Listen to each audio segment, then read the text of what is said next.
CBN Universidade, um programa dos alunos e profissionais de comunicação da Universidade Estadual da Paraíba.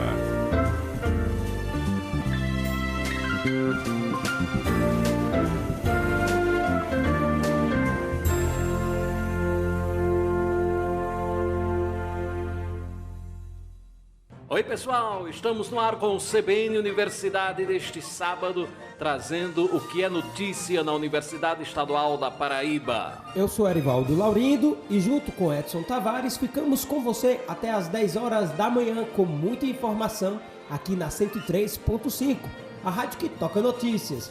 Vamos aos destaques dessa semana, Edson. Vamos lá. PROEAD anuncia editais com vagas para professores bolsistas na Universidade Aberta do Brasil. Vamos te apresentar o Laboratório de Análises Clínicas da UEPB, que oferece uma série de exames laboratoriais para a comunidade através do SUS. E tem o consultório farmacêutico, projeto que leva orientação em saúde para pacientes de unidade básica de saúde em Bodocongó. Nova edição da revista Meio Século é lançada com histórias de homenagens aos 50 anos do curso de jornalismo da UEPB. Também tem dicas de português sem segredos com o professor Denis Medeiros. A entrevista deste sábado é com o professor Diogo Neder sobre a agricultura digital e o uso de novas tecnologias. E ainda, projeto do Campus 5 promove o Arraiada Trissomia 21. 24 de junho, dia de São João, e o CBN Universidade pede licença. Estamos começando.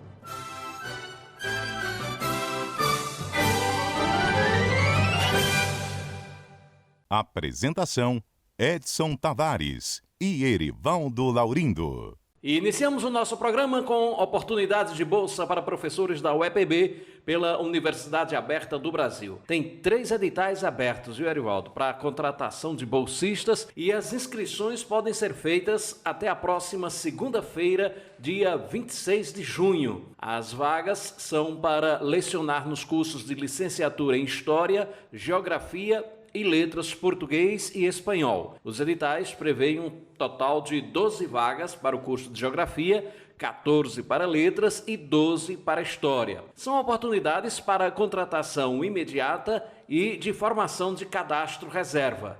A previsão é que os aprovados já iniciem as atividades a partir do mês de agosto, junto à Universidade Aberta do Brasil. O valor da bolsa previsto no edital é de R$ 1.850, de acordo com a carga horária de cada disciplina. Os professores da UEPB que se encaixam no perfil e se interessam pela oportunidade devem se inscrever através do portal da Comissão Permanente de Concurso, através do site cpcom.epb.edu.br até o dia 26 deste mês. E o acesso tem que ser feito a partir do e-mail institucional do servidor da Universidade Estadual da Paraíba. Esse também é o prazo para o envio de toda a documentação exigida nos editais para a contratação de bolsistas para a Universidade Aberta do Brasil. Outras informações, você pode entrar em contato com a Pró-Reitoria de Ensino Médio, Técnico e Educação à Distância, a PROEAD da UEPB.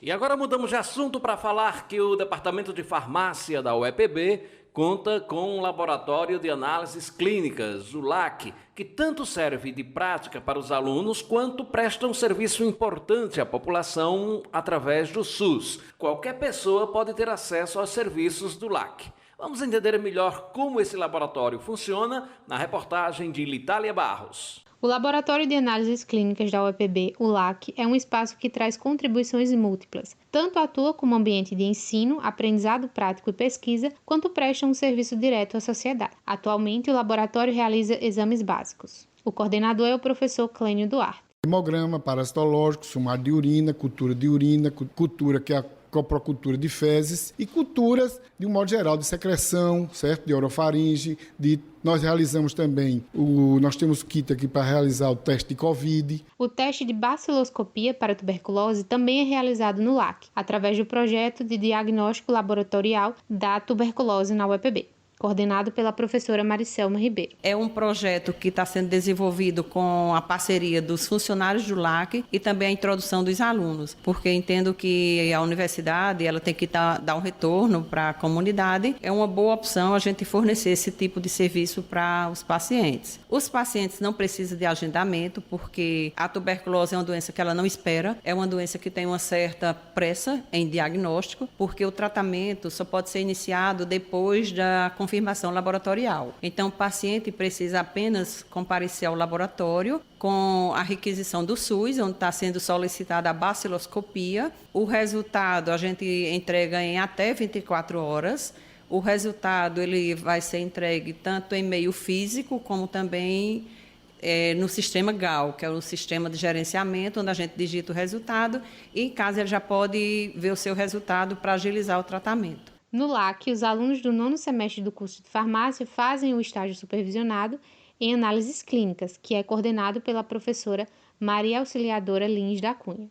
A turma do estágio supervisionado em análises clínicas, que ocorre no 9º período letivo, ela é dividida em 4 grupos, 4 setores, que são os setores de bioquímica, hematologia, microbiologia e parasitologia, certo? Então, cada grupo desse passa um mês em cada setor. Então, ocorre o rodízio desses setores. Então, é aqui nesse estágio que ele vai ter o conhecimento da organização, de como funciona o laboratório de análises clínicas em cada um desses setores. Então, eles vão ficar aptos para decidir, e eles têm conhecimento e vão decidir em que área eles querem se especializar. Jéssica Silva, aluna do 9º semestre do curso de farmácia, está passando por esse período de estágio.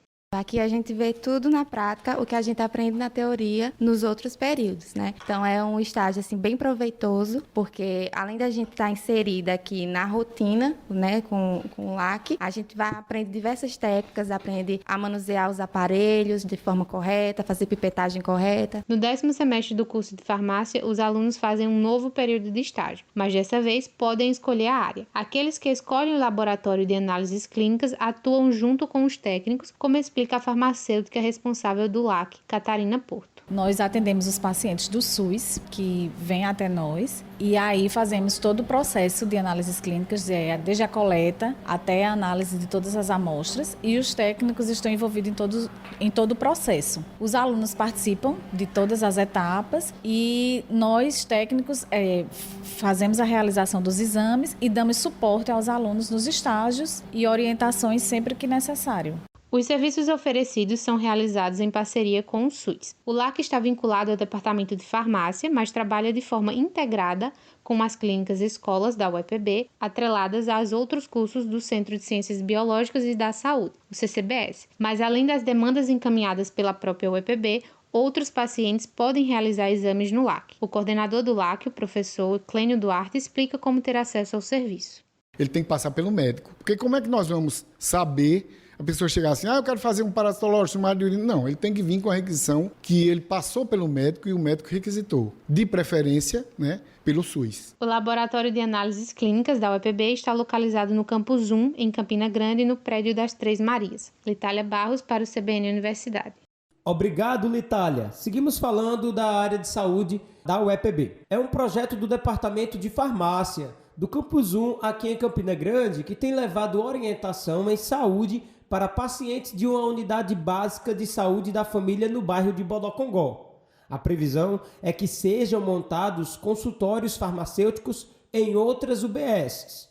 Quem explica para a gente essa iniciativa é a repórter Laís Araújo. Vamos conferir. O projeto do consultório farmacêutico da UEPB é regulamentado por 2 resoluções do Conselho Federal de Farmácia. A de número 585, que relata sobre os serviços clínicos, e a 586, que trata sobre a prescrição farmacêutica em si. O trabalho é feito por professores e alunos do curso de farmácia do Campus 1, aqui de Campina Grande, com atuação dentro da Unidade Básica de Saúde Bonald Filho, no bairro do Monte Santo. O trabalho é coordenado pela professora do Departamento de Farmácia da UEPB, Socorro Queiroz, que explica algumas das ações e serviços oferecidos pelo projeto para a comunidade. Podemos citar avaliação e orientação da farmacoterapia, aferição da pressão arterial e da glicemia capilar, para auxiliar no controle da hipertensão, né, e da diabetes mellitus. Atividades de educação em saúde, com vários temas relacionados às doenças crônicas não transmissíveis, orientação com relação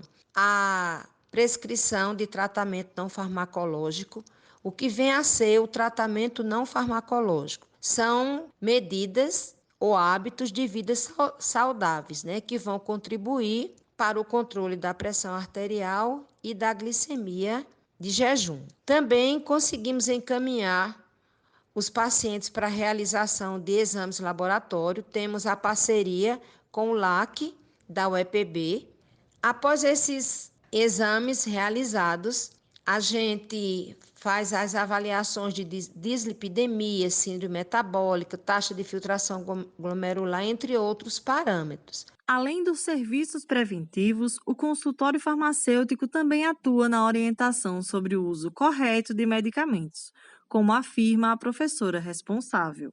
Procuramos orientar os usuários com relação ao acondicionamento dos medicamentos, porque muitas vezes eles guardam os medicamentos próximo a fogão, em banheiro, cozinha, em vários locais que vão causar alteração, né, na qualidade do medicamento. Também orientamos com relação ao horário correto para cada administração. E quando identificamos duplicidade terapêutica ou presença de interação medicamentosa ou interação medicamento-alimento, reações adversas, né, que são aquelas queixas citadas pelos pacientes, quando a gente não consegue solucionar, a gente realiza a intervenção com os médicos da Estratégia de Saúde da Família, que são apoiadores do projeto. O projeto é uma parceria da UEPB com a Secretaria de Saúde de Campina Grande e atualmente recebe alunos do 3º ao 10º período exclusivamente do curso de farmácia, mas tem o apoio de toda a equipe médica da UBS Bonald Filho. Desde 2022, atuando na comunidade, a professora Socorro Queiroz diz que os resultados do consultório farmacêutico são positivos. O ano passado, né, em 2022, foi quando a gente conseguiu melhorar a farmacoterapia dos pacientes, eles tomarem o medicamento no horário correto, evitar as possíveis queixas com relação às reações adversas, organizar melhor a guarda do medicamento, que é o que chamamos de acondicionamento de medicamento, e também obter melhor resultado com relação ao controle da glicemia e da PA, que é a pressão arterial. Podemos dizer que a implantação do consultório farmacêutico tem contribuído para a qualidade de vida dos pacientes que utilizam os serviços das unidades básicas de saúde. A iniciativa é desenvolvida dentro do Programa de Educação Tutorial, o PET Farmácia. Esse é um projeto piloto e a perspectiva é de ampliação do consultório farmacêutico para outras unidades básicas de saúde da cidade. Laís Araújo para o CBN Universidade. Muito obrigado, Laís Araújo, pela reportagem. Agora nós vamos fazer a nossa primeira pausa nesta manhã de sábado. E a gente volta rapidinho para falar sobre a nova edição da revista Meio Século do curso de jornalismo da UEPB. Até já! CBN Universidade, na CBN Campina Grande. Estamos de volta com o CBN Universidade deste sábado, 24 de junho, dia de São João. Eu sou Erivaldo Laurindo e estamos juntos por aqui até às 10 horas da manhã. Você fica sabendo no CBN Universidade das principais notícias da UEPB. Edson, qual é a próxima notícia agora? Agora a gente fala sobre a nova edição da revista Meio Século, uma produção que traz histórias e homenagens aos 50 anos do curso de jornalismo da UEPB. Isso mesmo, são 50 anos formando profissionais neste nosso mercado. E muitas curiosidades são contadas pelos que fazem e fizeram parte do curso, que é um dos mais antigos da Universidade Estadual da Paraíba. A repórter Vitória Félix foi ouvir essas histórias e traz detalhes dessa nova publicação. O projeto Meio Século começou com uma atividade da disciplina de Laboratório de Jornalismo Digital, ministrada pela professora Raquel Cardoso, no curso de jornalismo da UEPB. A ideia é que os estudantes da disciplina tivessem espaço para colocar em prática as lições teóricas. A iniciativa está em atividade há 3 semestres letivos e foram produzidos diversos produtos voltados para a comunicação digital, como explica a orientadora do Meio Século. Produzimos revistas digitais, nós produzimos documentários, produzimos site, produzimos podcasts e tudo que eles fariam ou que eles farão em redações de jornalismo digital, para que eles cheguem no mercado de trabalho com essa bagagem, com essas experiências e também para que eles sejam vistos, né? Para que o trabalho deles seja visto de alguma forma e eles consigam espaço em outros lugares a partir do que eles conseguem divulgar do projeto. Agora, no semestre 2023.1, o Meio Século envolveu cerca de 60 alunos e uniu as atividades como a disciplina de projeto gráfico, ministrada pela mesma professora. O resultado do trabalho já pode ser visto nas redes sociais e no site do projeto, além de um documentário audiovisual e a 3ª edição da revista Meio, que traz conteúdos diversificados, como destaca Raquel Cardoso. A revista vai trazer temas como a importância do diploma, jornalismo e literatura, vai trazer histórias de jornalistas super importantes para os 50 anos do curso, né, e para a comunicação na Paraíba. A estudante Gabriela Martins está no 5º período do curso de jornalismo e atuou nessa edição do projeto. Para ela, a nova revista vai enriquecer os leitores e possibilitou uma experiência desafiadora na formação acadêmica. Eu acredito que, para quem vai ler, vai ser bem interessante, porque são temas muito caros, muito urgentes, que precisam ser debatidos e também somam nessa questão da história do curso de jornalismo da UEPB e da história do jornalismo como um geral. Para a gente que é estudante, tem sido um desafio muito grande. Você viver em um esquema de redação, lidar com dinâmicas que acontecem em redações ainda em sala de aula. Acredito que quando a gente se formar, a gente vai sair na frente pela experiência que foi nos concedida, né, pela professora Raquel, e está sendo muito desafiador e interessante, porque ao mesmo tempo em que a gente é desafiado, a gente consegue vencer esses desafios, superar os nossos limites e construir um trabalho muito, muito massa. Todo o trabalho é feito pelos estudantes de jornalismo. Pensar pautas, entrevistar, escrever, garantir as fotos, diagramar e editar material. São muitas habilidades trabalhadas no desenvolvimento do projeto Meio Século, que faz um registro importante para a história dos 50 anos do curso de jornalismo, um dos mais antigos da UEPB. A 3ª edição da revista traz um pouco sobre profissionais que fazem ou fizeram parte do departamento, professores do curso que compartilham saberes para a formação de novos profissionais. O jornalista e professor Raul Ramalho concedeu entrevista para a equipe do Meio Século, que escreveu o perfil do menino do presidente Médici. Ele que se formou pela UEPB e hoje está em sala de aula participando mais uma vez da história do curso. Foi muito legal contar um pouco da minha história com a UEPB, desde a época em que eu era aluno e depois como professor substituto. E também participar desse projeto, sendo entrevistado, ao lado de referências do curso e do jornalismo paraibano. A exemplo do professor Luiz Custódio, professor Rômulo Azevedo, professor Roberto Faustino e Orlando Ângelo. Então, para mim, foi uma satisfação muito grande ajudar a contextualizar e fazer parte, principalmente enquanto aluno e professor, desses 50 anos do curso de jornalismo da UEPB. Todo o conteúdo produzido ao longo dessa 3ª etapa do projeto Meio Século está disponível no site meio-século.webnode.page ou através da rede social no Instagram, o Meio Século. Vitória Félix para o CBN Universidade. Para a gente é sempre uma alegria falar do curso de comunicação e principalmente com esse projeto belíssimo aí, em homenagem aos 50 anos do curso de jornalismo. Obrigado, Vitória. Agora a gente se liga nas dicas de português com o professor Denis Medeiros. Português sem segredos, com Denis Medeiros.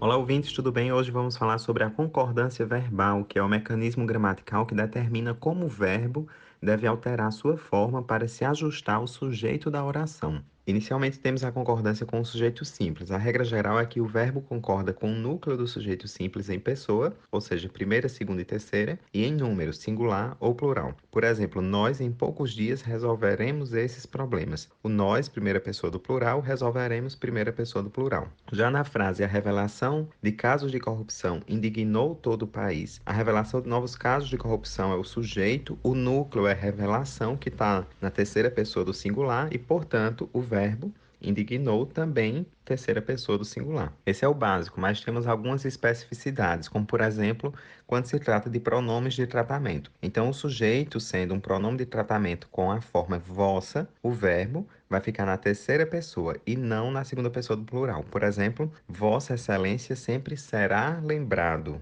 Então, Vossa Excelência é o sujeito no singular e o verbo será vai ser também terceira pessoa do singular. Já no plural, teríamos, por exemplo, Vossas Senhorias não aceitariam participar do projeto. Então, sujeito no plural, verbo na terceira pessoa do plural. Temos também expressões conhecidas como partitivas. Por exemplo, a maior parte de, uma porção de, certo? E aí a palavra no plural. O sujeito, quando, por exemplo, traz parte de, grande parte de, a maior parte de, a maioria de, uma porção de, grande número de, mais uma palavra no plural, o verbo pode ficar tanto no singular quanto no plural. Por exemplo, a maior parte dos eleitores rejeita ou rejeitam políticos desonestos. Podem ser as duas formas. Isso inclui também, nessa regra, os coletivos seguidos de palavras no plural, como, por exemplo, uma nuvem de gafanhotos devorou ou devoraram toda a plantação. Um outro caso é quando se trata de expressões numéricas aproximativas. Então, quando eu uso mais de ou menos de, perto de, cerca de, mais o numeral, vai ter a concordância do verbo com o numeral. Por exemplo, mais de 1.000 trabalhadores participaram,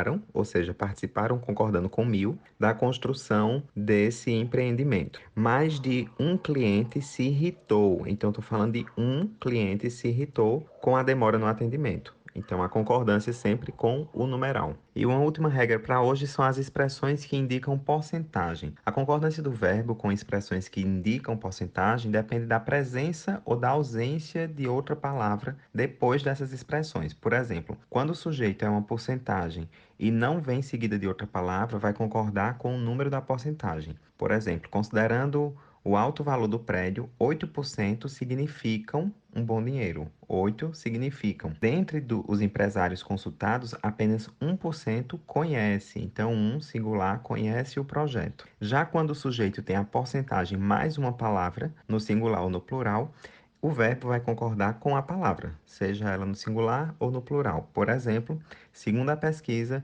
40% da população considera regular o governo. Apenas 1% dos empresários consultados conhecem, então está concordando com empresários, a palavra que vem depois de 1%, conhecem o projeto. 25% dos entrevistados pretendem, então está concordando com entrevistados, gastar o 13º salário, beleza? E quero deixar aqui ainda uma frase do escritor e jornalista brasileiro Gilberto de Menstein, mês passado, completou 3 anos da sua morte. Essa frase é para que a gente possa refletir. Diz o seguinte: só existe opção quando se tem informação. Ninguém pode dizer que é livre para tomar o sorvete que quiser se conhecer apenas o sabor limão.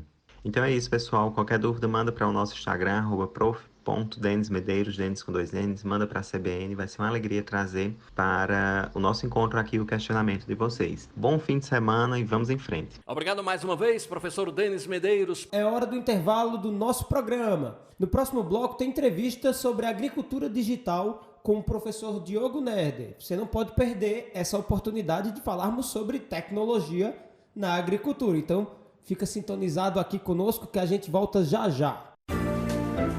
CBN Universidade, na CBN Campina Grande. Voltamos com o nosso programa CBN Universidade, aqui na CBN Campina Grande, a rádio que toca notícia. E nós vamos falar agora sobre a nova publicação da EduEPB. E foi lançado recentemente pela editora universitária da UEPB o livro 480 Poemas Pretos mais 3, de Luciano Justino, professor do curso de Letras e do programa de pós-graduação em Literatura e Interculturalidade da UEPB. Trata-se de um livro de poemas que refletem sobre a literatura e várias questões por trás da ideia do preto. Eu já li esse livro, Erivaldo, e realmente é uma obra-prima. O professor Luciano é realmente um excelente poeta. E para a gente entender um pouco mais do que se trata, o autor Luciano Justino gravou um áudio para a gente. Vamos ouvir. Quando comecei a escrever, eu não tinha uma ideia clara do que seria. Na verdade, eu comecei fazendo um poema solto, né? Um poema estimulado pela notícia e pela escuta da publicização de um novo livro de Jimi Hendrix, de um novo disco de Jimi Hendrix em 2015. Um livro com sobras de estúdio e canções inéditas e algumas performances ao vivo. Isso me ensejou na escuta desse material e, para mim, a relevância que ele tinha como alguém que sempre deu muita importância a tudo aquilo que Hendrix fez. Isso acabou me ensejando a escrever um poema, que aliás é um dos últimos que aparece no livro. E esse poema ele foi gerando outros textos que não tinham conexão entre si. E essa questão do preto, né, que tem uma ambiguidade dentro do livro, preto como preto da página e o preto como consciência étnica, né, essa duplicidade, né, que implica, por um lado, uma consciência da linguagem, de outro, o que eu chamaria de uma consciência política, ela acabou gerando essa unidade que o livro tem e que eu acho que se baseia basicamente em torno desses dois aspectos, né? O que eu poderia chamar de um princípio semiótico, né? De organização tanto do texto quanto da página e do livro em geral, quanto de uma consciência étnica, que eu acho que foi o que foi dando unidade a esses poemas espaços, e que essas duas coisas não se separam. Quer dizer, a reflexão sobre o livro, a reflexão sobre a pertinência da poesia no contemporâneo, né? Para mim ela é indissociável de um processo de, ao mesmo tempo, afirmação e de problematização de uma poesia negra, de uma literatura negra, de um certo pensamento negro, né?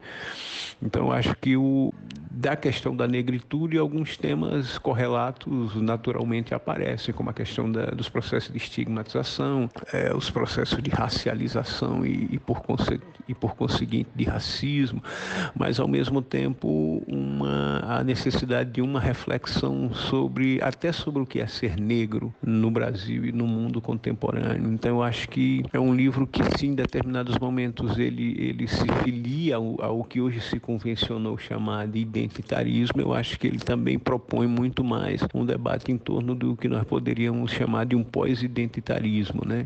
Quer dizer, a ideia de que o debate sobre o racismo ele é urgente, mas ao mesmo tempo é urgente nós começarmos a pensar na superação da raça como princípio aglutinador. Desde o WhatsApp 839-8155-5387. O livro está disponível no site da editora edoepb.epb.edu.br, mas também pode ser adquirido diretamente com o autor através do WhatsApp 98155-5387. E agora é hora da nossa entrevista. O tema deste sábado é agricultura digital. Você sabe como as tecnologias estão sendo usadas na agricultura do nosso estado?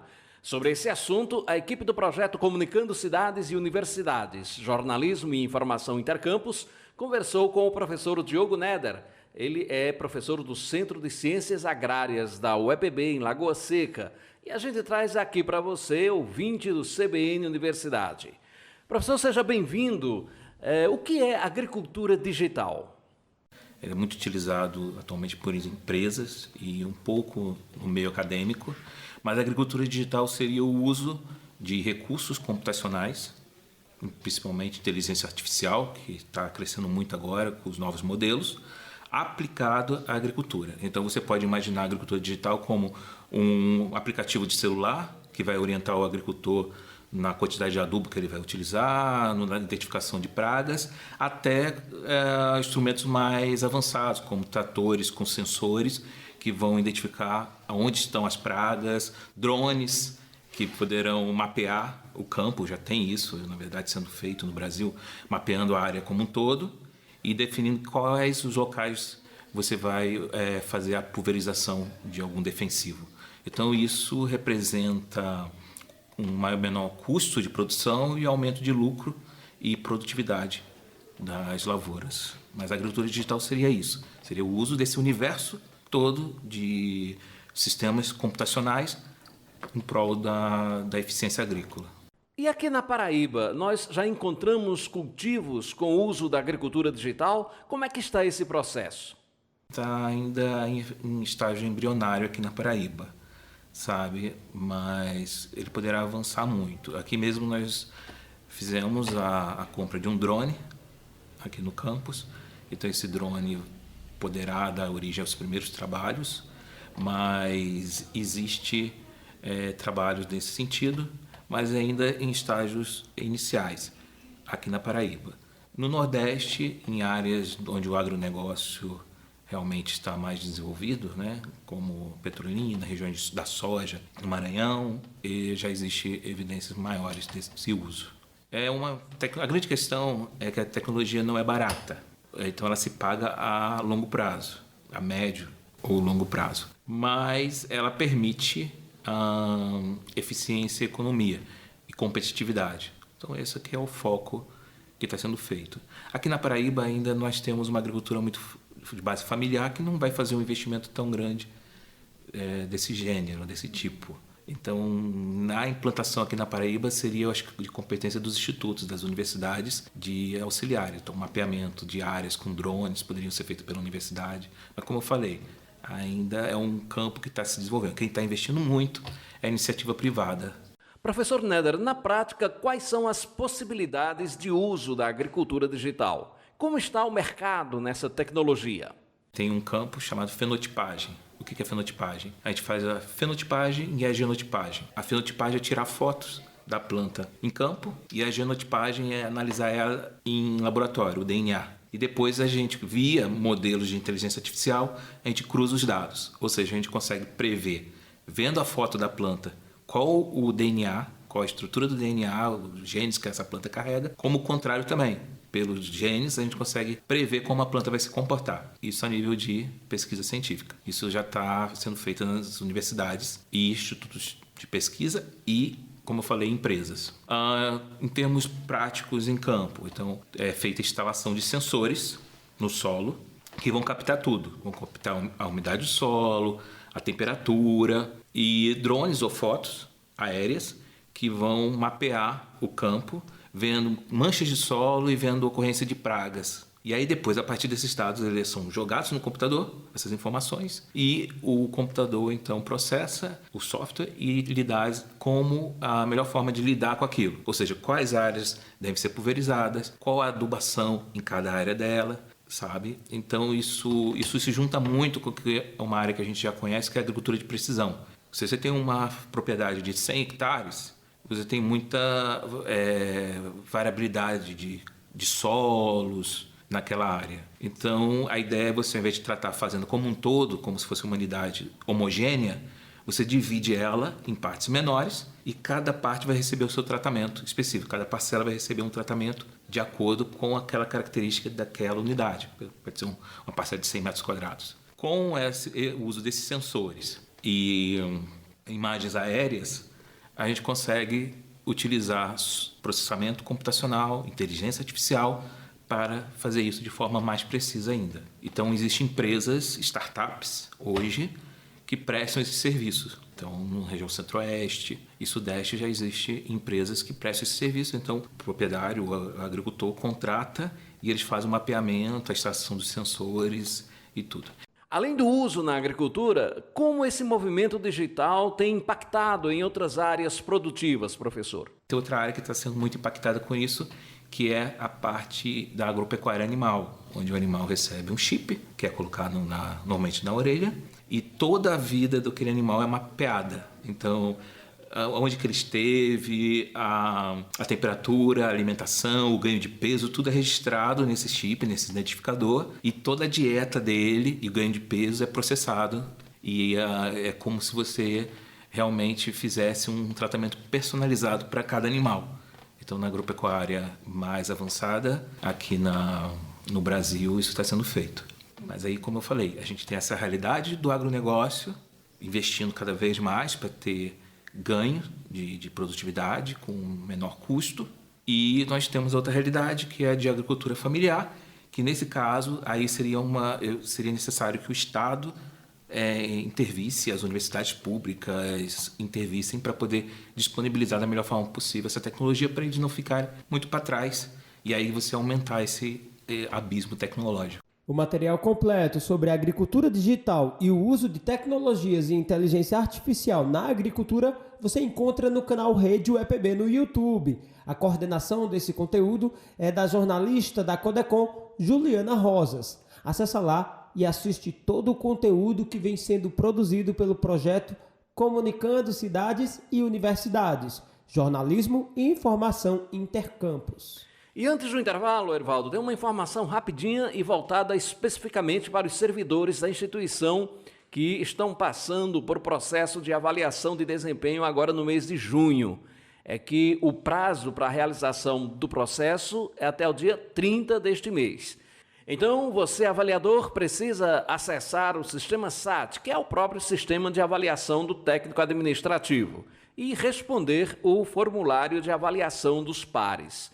Esse trabalho de acompanhamento de desempenho é feito pelo setor de desenvolvimento de pessoas da PROGEP, da universidade, e é muito importante para a garantia do bom serviço prestado pela UEPB à comunidade em geral. Se você está nesse processo e foi cotado como avaliador, fique atento, fique atenta para não perder o prazo. É até o dia 30 de junho, já na próxima sexta-feira. Vamos fazer nossa última pausa nesta manhã. No próximo bloco, a gente fala sobre iniciativas desenvolvidas no Campus 5 da UEPB, em João Pessoa. Teve festa junina por lá, que além do forró, trouxe ciência e ensinamentos de biologia também. O CBN Universidade volta rapidinho, fica sintonizado aqui na CBN Campina Grande, a rádio que toca notícia. CBN Universidade, na CBN Campina Grande. Estamos de volta com o CBN Universidade. Hoje é dia de São João e a gente aproveita para falar de um projeto de extensão do Campus 5 da UEPB, que fica em João Pessoa, que organizou uma festa junina para crianças com trissomia do 21. Mas não foi apenas um arraiá tradicional, não. Misturou festa junina com biologia. O nome do projeto é Biologia, um olhar para a trissomia do 21. Os detalhes na reportagem de Raíza Mota. O projeto de extensão, chamado Biologia, um olhar para a trissomia do 21, foi criado com uma proposta de inclusão. A ideia é desenvolver eventos e atividades para o ensino da biologia para crianças com trissomia do 21 e seus familiares. A coordenadora é a técnica em laboratório Patrícia Rocha. O projeto tem o intuito de promover uma educação inclusiva de crianças com a trissomia do 21. Para isso, a gente propôs a realização de eventos em datas comemorativas, como, por exemplo, São João, Dia das Crianças, Natal. E nesses eventos, a gente pretende proporcionar momentos de lazer vinculados também com momentos educativos acerca de temas relacionados às ciências biológicas. Por exemplo, no São João, que a gente realizou no dia 3 desse mês, aqui na própria UEPB, a gente adaptou brincadeiras típicas juninas aos temas de biologia. A típica pescaria, por exemplo, virou a brincadeira Limpe o Mar. Então, ao invés das crianças pescarem os peixes, elas retiravam o lixo que estavam juntos com os animais marinhos. Então, esse projeto, além de levar temas relacionados à biologia de uma forma divertida, lúdica, para as crianças com trissomia do 21, também visa proporcionar momentos familiares para fortalecer o vínculo das crianças com os pais, gerando memórias afetivas. A professora do curso de Ciências Biológicas, Ana Lúcia Wendel, é uma das colaboradoras do projeto. Ela é mãe do Pedro, de 6 anos, que tem trissomia do 21. Eu tenho um filho com trissomia do 21 e o que vem a ser isso? É o mesmo que síndrome de Down, mas a síndrome de Down, ela homenageia Down, que foi o descritor dessa característica, né? nas pessoas. E a trissomia do 21 já faz mais de 20 anos que é um termo cunhado, principalmente fora do Brasil, porque aqui nem a academia, infelizmente, e mesmo a classe médica, ou mesmo os pais, estão totalmente cientes de que esse é o termo adequado, porque ele justifica, ele explica a característica que define a trissomia do 21, que é ter um cromossomo a mais no par 21. E isso associa a várias características das pessoas com a trissomia, assim como diversas comorbidades que são importantes. A trissomia do 21, ela realmente não é uma doença. Ela é um conjunto de características que permeiam, devido a esse cromossomo a mais no par 21, a vida da pessoa. Ela vai, por exemplo, ter deficiência intelectual. E aí nós vamos precisar de terapias logo que o bebê nasce, com cerca de 20, 30 dias, quando o médico liberar para isso, para as terapias, a criança já precisa começar a fazer fisioterapia, para melhorar a hipotonia, né, a mobilidade do corpo, precisa fazer fonoterapia para facilitar a mamada, que é muito, muito importante, alimentação com leite materno. Ela precisa de um olhar específico, de um acompanhamento um pouco mais dependente dos pais do que seria um bebê que rapidamente se desenvolve e consegue ter uma autonomia que os nossos filhos precisarão de um incentivo a mais para atingir. E sim, eles atingem. A coordenadora Patrícia Rocha explica que o projeto tem parceria com 4 organizações não governamentais e também busca trabalhar em conjunto com outros projetos. Para a gente atingir o público T21, a gente conversou inicialmente com 4 ONGs da comunidade T21 que se tornaram parceiras no nosso projeto. Essas ONGs são o Instituto Primeiro Olhar, Anima, Amidal e Amor T21.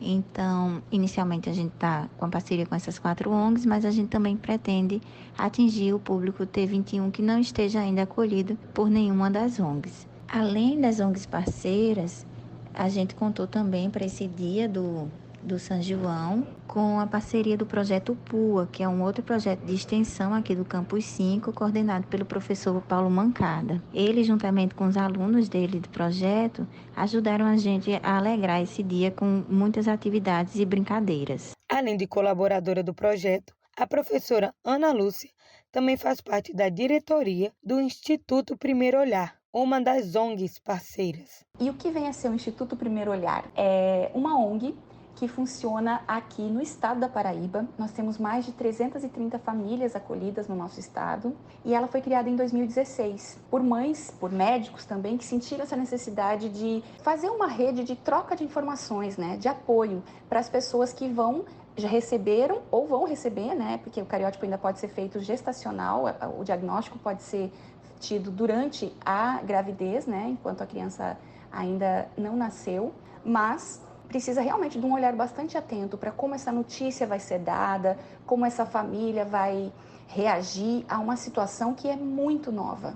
Somos todas mães apaixonadas mesmo por poder explicar, levar conhecimento, né? Porque a gente diz lá no IPO que o conhecimento liberta, e liberta mesmo. É muito diferente uma família que está isolada e cheia de dúvidas com relação a quais procedimentos são adequados e necessários para o desenvolvimento do seu filho, com relação a uma família que já sabe o que fazer, que já sabe para onde ir. E isso que o Instituto traz. Além de técnicos e professores, 12 alunos participam do projeto. Um deles é o estudante de Ciências Biológicas do Campus 5 da UEPB, Wesley Bezerra. Então, toda a nossa equipe faz parte do curso Ciências Biológicas da UEPB. Quanto aos alunos, alguns se tornarão professores, outros pesquisadores, e nós teremos que lidar diretamente com o público T21.